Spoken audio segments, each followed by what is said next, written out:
YCP MLC అనంతబాబును పోలీసులు కస్టడీకి తీసుకున్నారు. ఒక రోజు కస్టడీకి కాకినాడ మొబైల్ కోర్టు అనుమతించింది.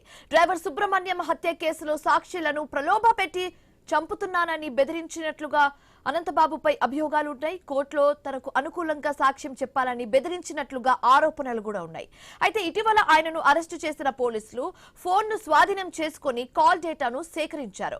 తాజాగా న్యాయస్థానం కస్టడీకి అనుమతించడంతో రాజమండ్రి సెంట్రల్ జైలు నుంచి కాకినాడ రూరల్ సర్పరావరం పోలీస్ స్టేషన్ కు అనంతబాబును తీసుకొచ్చారు.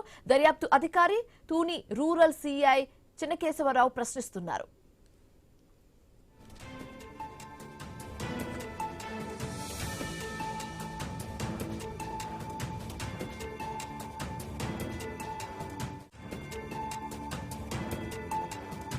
వైసీపీ ఎమ్మెల్సీ అనంతబాబును పోలీసులు కస్టడీకి తీసుకున్నారు. ఒక రోజు కస్టడీకి కాకినాడ మొబైల్ కోర్టు అనుమతించింది.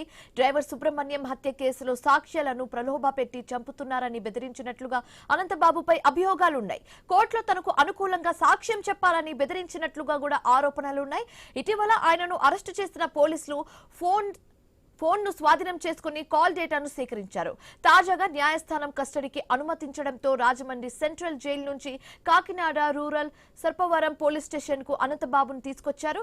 దర్యాప్తు అధికారి తూని రూరల్ సిఐ చిన్నకేశవరావు ప్రశ్నిస్తున్నారు.